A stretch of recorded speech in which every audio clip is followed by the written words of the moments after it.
Order. Questions to the Prime Minister. Mr. Greg McClymont. Number one, sir. Prime Minister. Thank you, Mr. Speaker. Mr. Speaker, this morning I had meetings with ministerial colleagues and others, and in addition to my duties in this House, I shall have further such meetings later today. Mr. Greg McClymont. Thank you, Mr. Speaker. Given the damaging uncertainty over future investment and jobs, which the Prime Minister's EU renegotiation strategy is creating in the business community, will the Prime Minister today give a guarantee that he will not support an outvote in any future in-out EU referendum?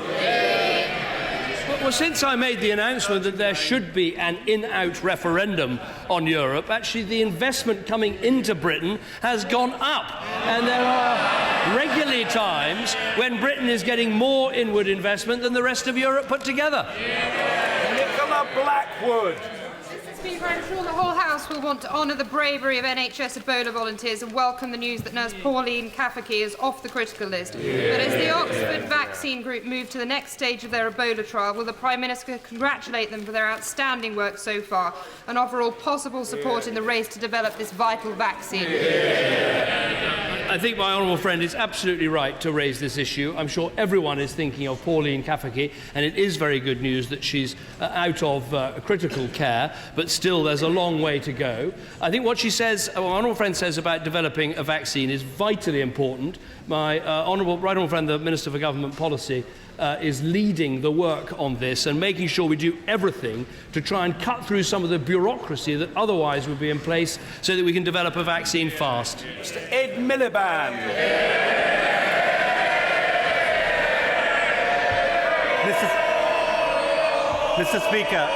Mr. Speaker, the whole country, across all faiths and communities, felt a sense of solidarity with the people of France following last week's dreadful attacks.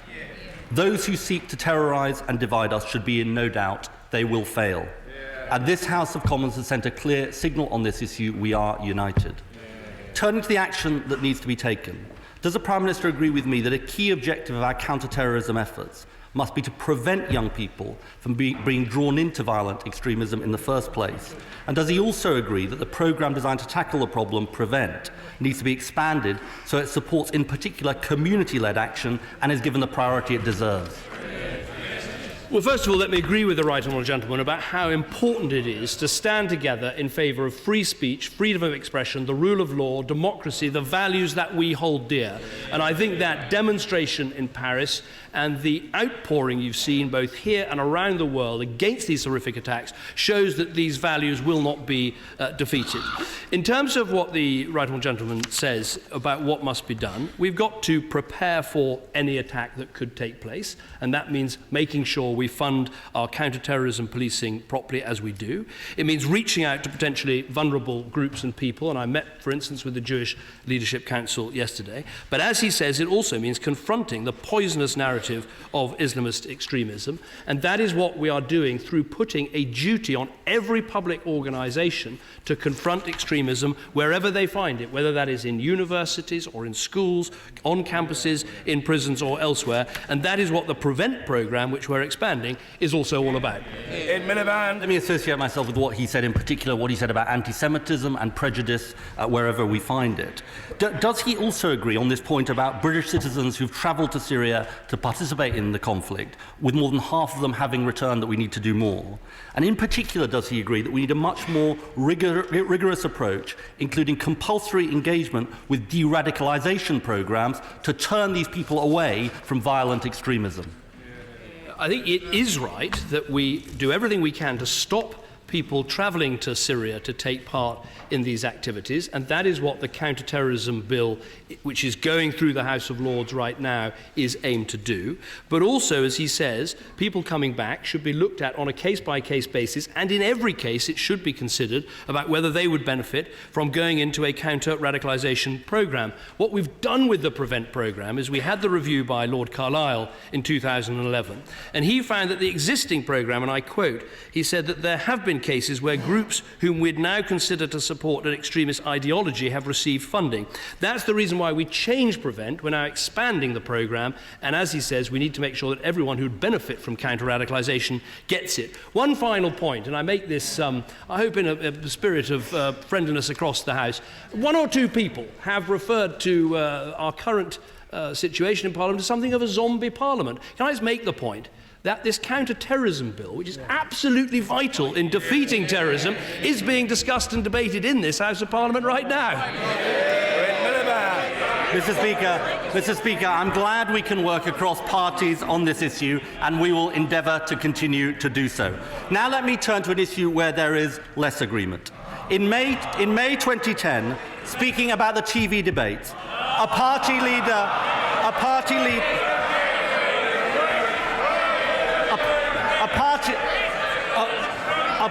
leader said, and I quote, "It would have been feeble to find some excuse to back out." So I thought, we've got to stick at this, we've got to do it. Can you remind us who said that? I am all for these debates taking place, but you cannot have... The question has been asked, and the answer must be heard. The Prime Minister. I'm all for these debates, but you cannot have two minor parties without the third minor party. So I put the question to him. Why is he so frightened of debating the Green Party? Mr. Speaker, I'll debate anyone the broadcasters invite. But the man who said it would be feeble to back out the debates was him. Now we all understand that as long ago as last Thursday, his abiding passion was to give the Green Party a platform. But it is frankly a pathetic excuse. It's not for him. It's not for him. It's not for him, it's not for me, it's not for any party leader to decide who is in the debates. It's up to the broadcasters. That's the country we live in. Now, is he really telling the people of Britain that he's going to seek to deny them the TV debates if he doesn't get to choose who's in them? We had a set of European elections this year, and UKIP and the Greens both beat the Liberal Democrats, I'm afraid to say. And you either have... it's very simple. You either have both of them, or you have none of them. So let me ask him again. Why is he so chicken when it comes to the Greens?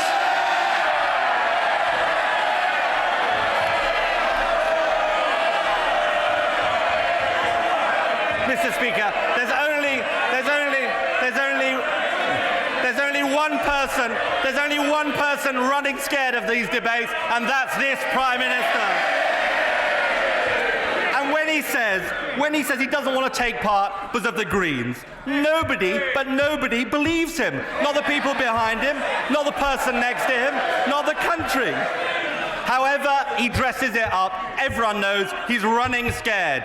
These debates don't belong to me, they don't belong to him, they belong to the British people. What does he think gives him the right to run away from these debates? There are two credible sets of debates. You can either have a debate with all the national parties who appear in this House, or you can have a debate, or both, have a debate between the two people who'd become Prime Minister. Those are the credible debates. So I ask him again, when he looks at the Green Party, why is he so scared? It's complete, Mr. Speaker. I'll debate anyone the broadcasters invite to debate. I think he does protest too much. He's run out of excuses. He's running scared of these debates. And in the words of his heroine, Lady Thatcher, he's frit. Well, isn't it interesting, Mr. Speaker? With just 10 of these sessions to go, he wants to debate having a debate. He can't talk about unemployment because it's coming down. He can't talk about growth in the economy because it's going up. He can't talk about his energy price freeze because it's turned into a total joke. I have to say to him, Mr. Speaker, the more time he and I can spend in a television studio and on television, the happier I will be. If he's got any more questions left, ask a serious one. What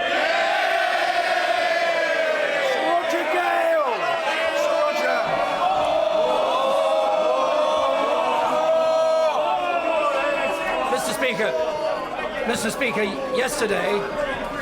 yesterday the former Prime Minister, Mr. Blair, had to be summoned to the Select Committee to reluctantly give evidence. We now understand that the Director General of the BBC, Lord Hall, is refusing to give evidence to another Select Committee on the grounds that he's a Member of Parliament. He's also a paid public servant. Isn't it time that we reviewed the matter of parliamentary privilege in this place?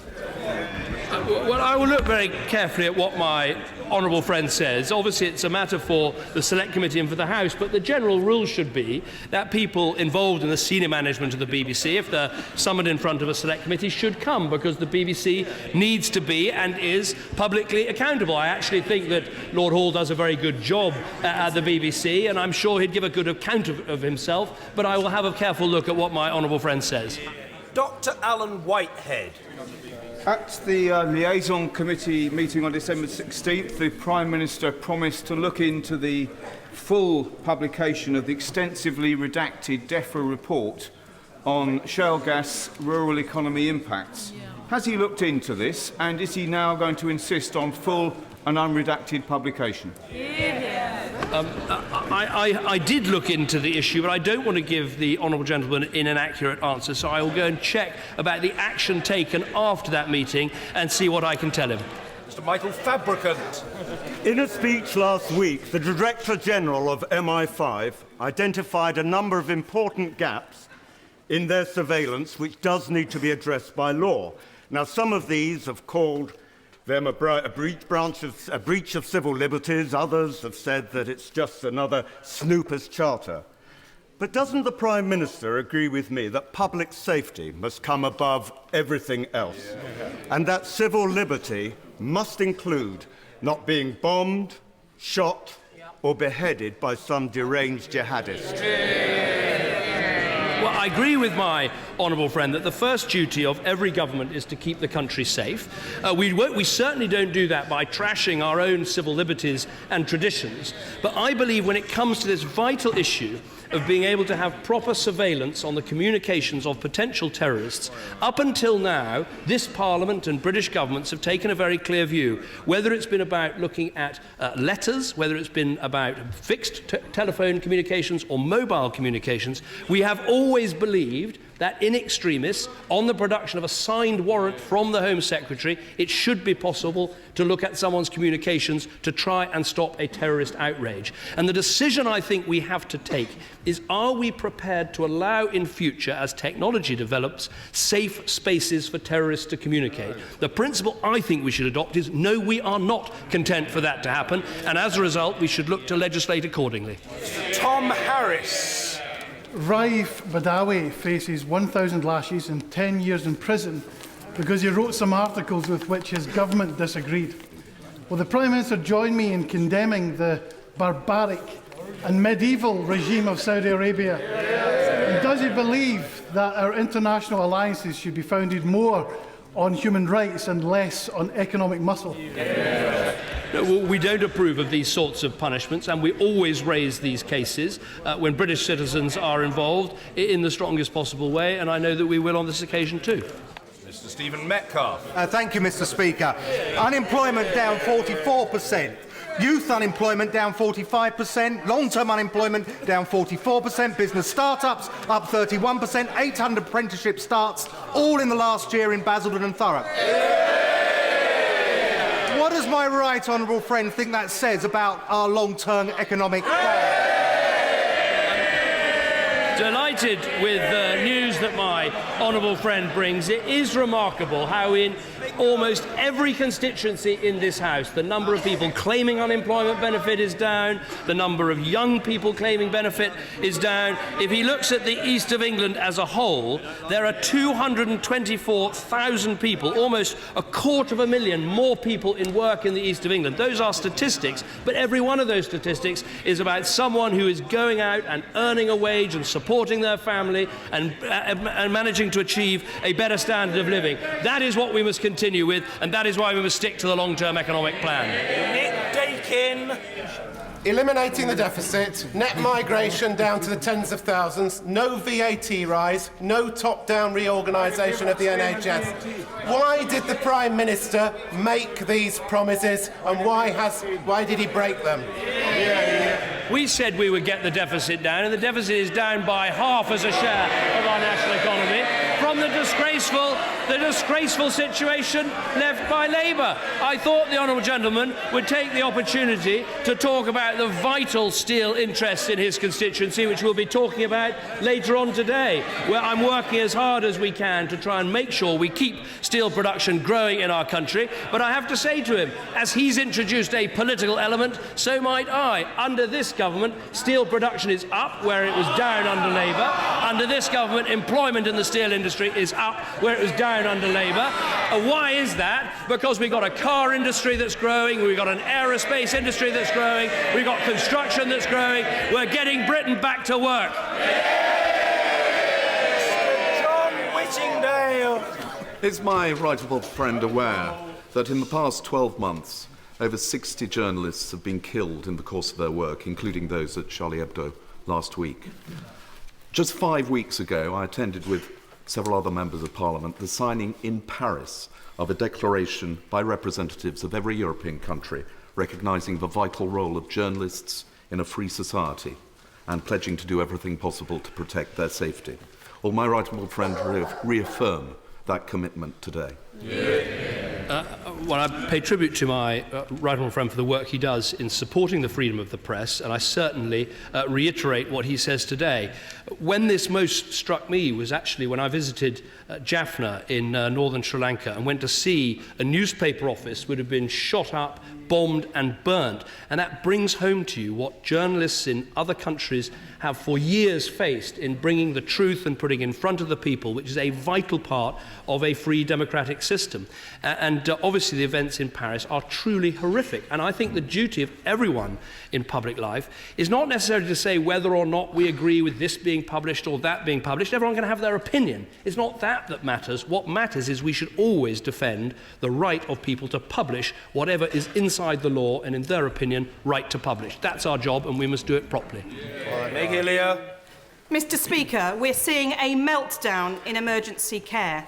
Yet the Prime Minister's Health Secretary accuses us of whipping up a crisis. Isn't it time for some honesty? This government is simply failing our NHS. Well, I'm grateful the Honourable Lady raises the NHS because absolutely we do face real challenges this winter with the pressures on A&E, but her own constituency, the Homerton University Hospital NHS Foundation Trust, prove what can be done with the extra resources that we're putting in and the excellent management of that hospital, because last week 96.6% of people going to A&E in her constituency were seen within 4 hours. Thank you, Mr. Speaker. Last week I met Chloe, a care assistant apprentice who had started her apprenticeship after visiting my most recent jobs fair in Hales-Owen. Would the Prime Minister congratulate all those people who have got jobs and started apprenticeships in my constituency since 2010, where unemployment has fallen by 30% in the last year alone? Further evidence that the government's long-term economic plan is delivering better quality jobs and opportunities for people across Hales-Owen and Rowley Regis. I certainly join my honourable friend in congratulating Chloe on starting her apprenticeship. The fact is, in his constituency, nearly 4,000 people have begun an apprenticeship since 2010. And if you look at what has happened to the claimant count, as I said a few moments ago, in his constituency, the claimant count is down 42% since the election. The long-term youth claimant count, which should be of the greatest concern to us, because that is young people on unemployment benefit month after month, that is down by 58% in the last year alone. This recovery is gathering pace, it is providing jobs for people, and each one of those jobs is the chance for them to provide a better future for their families. But we've got to stick to the plan, and a key part of the plan is getting the deficit down. Toby Perkin. Our ambulance trusts are under such pressure that they're downgrading the calls of some of the sickest people in the country. In the east of England, 57 people are believed to have died waiting for an ambulance that never arrived. Isn't the Prime Minister ashamed that this is what happens when the Tories run the NHS? clearly what happened in East Anglia was wrong, and the change was made without the knowledge of the Trust's board. As soon as it was found out, the chief executive reversed the decision and ordered an independent investigation, an investigation carried out by someone from outside the Trust. And the investigation found that there had been no harm to patients. I think it is important to put this in context. Now, he quite rightly says it's very important that we conduct this debate in a good and civilised way. Now, at the weekend, the Leader of the Opposition was asked 7 times whether he had used the phrase that he wanted to weaponise the NHS. 7 times he refused to answer the question.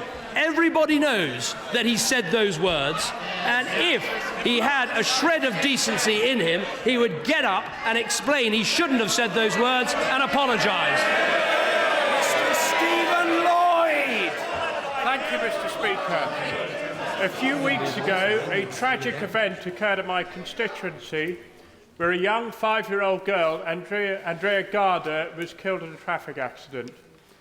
Since then, Eastbourne and her school, Shinewater Primary, have rallied round to support the family, her parents. They have raised money to try and bring the grandparents and the aunt over from Zimbabwe to Eastbourne to join them at the funeral. The Home Office have refused to say and said the relatives may abscond.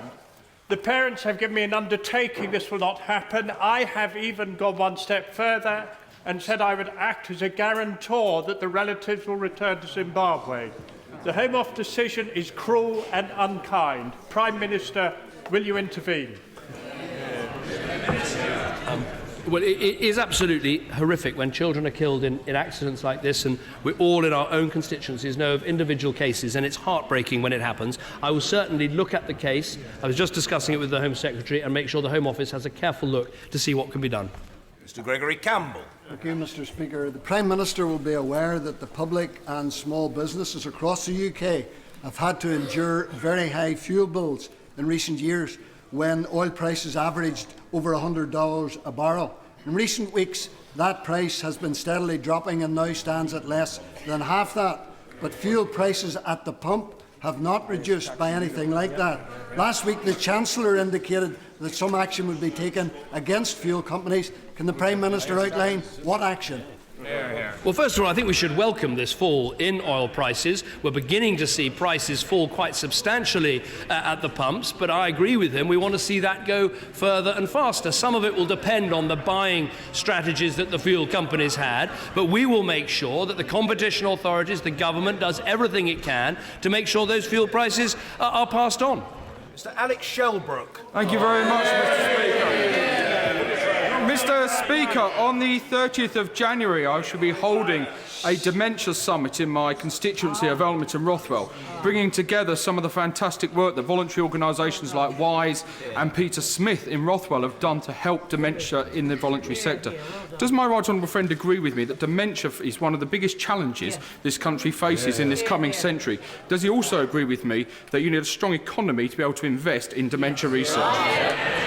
Well, my honourable friend is absolutely right. This is a crisis for our country, and it's been creeping up as a sort of silent crisis because the diagnosis rates for dementia haven't been high enough, and I don't think there's been enough action across our communities to join up and deal with it. That is now happening. There's a very clear dementia strategy. We're doubling the amount of money going into research. We're training many more people in our NHS and in our care homes to deal better with people with dementia, and also we're making sure more people in the community become dementia friends, with a target of over 1 million people becoming dementia friends. And we had a session in Cabinet the other day where every member of Cabinet became a dementia friend. But I commend what he's doing. I did the same in my constituency of getting together all of the organisations that can help people, so we spread the word about good practice, because people with dementia don't just need great health care, they need help whether they're at the post office or the bank or the building society or the bus or the train station. They need help in every part of their life, and we all have a role to play. John Cryer.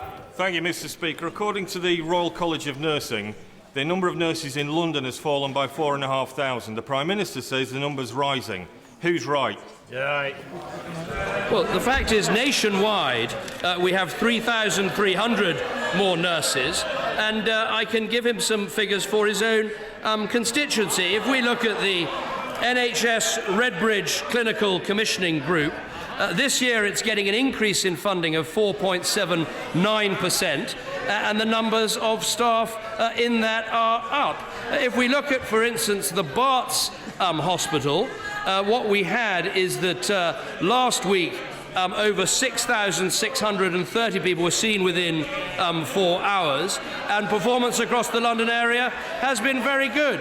I make one further point to him, which he might want to bring home to his own local authorities, and I think this is important when we consider what is happening in social care, is that he's got two authorities, Redbridge, who've seen their reserves go up by 65 million since 2010, and Waltham Forest have gone up by 26 million since 2010. That is what's happening, and that actually would provide. Finally, let me give him the information on Tower Hamlets, Waltham Forest and Newham as a whole in terms of the winter funding money. That has provided 22 more doctors, 27 more nurses, 146 more beds.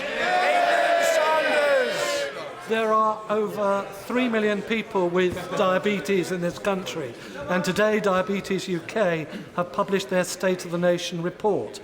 It calls for education for people to prevent type 2 diabetes, education for people to know when to approach their GP with symptoms for type 1 or type 2, and education of people with the condition so that they can self-manage and take pressure off the NHS. Will the Prime Minister look at the report and act on its findings? I will certainly look at this report, because I think of all the healthcare conditions there are, one of the ones which if we act on fastest, we could have a huge knock-on effect on the NHS is diabetes. If you look at the costs of things like amputations and other treatments because people getting diabetes, we could make an enormous impact. He raises the issue about being able to self-regulate. Well, there's an enormous amount of exciting new technology coming forward in terms of diabetes, and I want to make sure that technology is rapidly adopted by the NHS. Helen Goodman. Thank you, Mr. Speaker. The independent OBR says that the government's long-term spending plans mean cutting 1 million public service workers. Could the Prime Minister tell the country which million public services he is planning to cut? What the OBR say is exactly what the Treasury say, which is that everyone who last night voted for the fiscal mandate is committed to £30 billion of adjustment in the next 2 years. Now, on this side of the House, my party has set out exactly how we meet that. It is 13 billion of department cuts, 12 billion of welfare cuts, and 5 billion from tax evasion and avoidance. So far, the Labour Party has told us absolutely diddly squat about how they'd raise a single penny of that money. So the challenge for the Labour Party is, if you're going to sign up to £30 billion of adjustment, isn't it time you told us which taxes are going to go up, what you're going to do to debts, and how you're going to wreck this country's economy? Thank you, Mr. Speaker. Has my honourable friend seen the story of White Van Allison in The Sun on page 6 today? Is my honourable friend aware that under this government, white van women are flourishing? Over 20% of businesses are run by women, and over 53% of apprenticeship starts are started by females. Does my honourable friend agree with me that white van women, especially from Essex, are the wheels of our long-term economic plan? Absolutely, and those wheels must keep turning.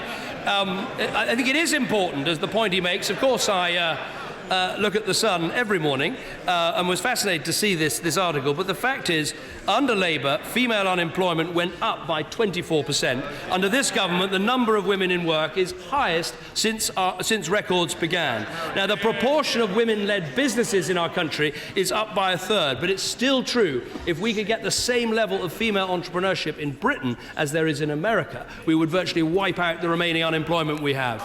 David Anderson. Very much, Mr. Speaker. At 1 o'clock this afternoon, a petition will be laid at number 10 Downing Street by parents and children who are suffering from Duchenne's muscular dystrophy.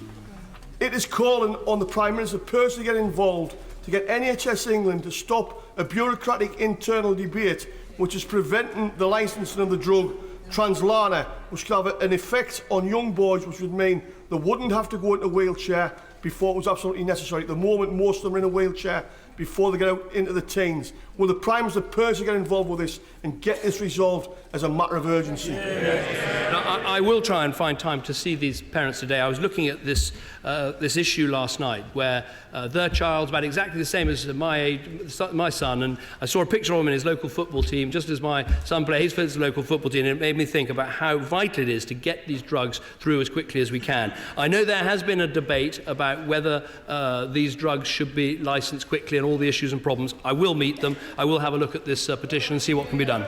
David Rutley. Will my right honourable friend tell the House what is worse, to deny the deficit, to forget that it exists, or to have no plan to bring it back into balance? I think, as it were, in the three stages of man, or at least the three stages of Miliband, I think we're now at the final part, which is, I think they have now finally accepted there is a deficit. They've now voted for £30 billion of adjustment, but they cannot manage to tell us how much they're going to raise in taxes, what they're going to do in spending. They've had 4.5 years to come up with an economic policy, and they've got absolutely no plan for our country. Mr. Andrew Slaughter. My 94-year-old constituent was taken by ambulance from her GP's to A&E at Charing Cross Hospital, where she waited 6 hours in a corridor before being admitted. The next morning, she was moved to another hospital because there were no beds available. Does the Prime Minister think that axing the A&E and all but 24 of 360 inpatient beds at Charing Cross, as he proposes, will make such appalling incidents more or less likely in the future?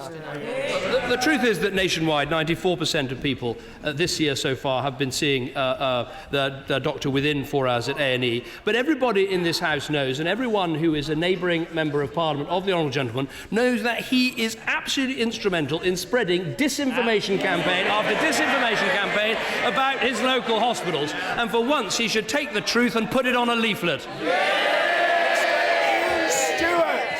you, Mr. Speaker. Some people are very quick to criticise when there are challenges in the NHS. It must also then be right to celebrate its successes. And therefore, will the Prime Minister congratulate Milton Keynes Hospital and the University of Buckingham for establishing a new medical school that will not only train the next generation of clinicians, but raise standards at our hospital? No, I'm very happy to join my honourable friend in doing that. I mean, making sure we educate the next generation of doctors and nurses and clinicians is absolutely vital. And what we see under this government is 9,000 more doctors, 3,300 more nurses. We are treating 1.3 million more people in A&E, and there are 6 million more outpatient appointments. That's what's actually happening in our NHS, and all credit to the hard-working staff who are carrying out all that vital work. Mr. Jim Sheridan. Mr. Speaker, welfare benefit recipients are often demonised as a burden on our taxpayers. But does the Prime Minister agree that the real burden on taxpayers are those employers who can afford to pay well above the minimum wage today, thereby lifting hard-working families out of state dependency and food banks? Well, I'm in favour of the living wage. I think those organisations that can pay the living wage should pay the living wage. I think it's a very good thing that should happen. But in addition to that, what we can help with, well, I noticed the Leader of the Opposition, Doncaster Council doesn't pay the living wage, so maybe he could start with his own backyard. Ah, right. Let's shut him up. But in addition to that, and in addition to seeing minimum wages rise, we should also be taking the lowest paid people out of tax. And under this government, we've taken 3 million of the lowest paid people out of tax. Order!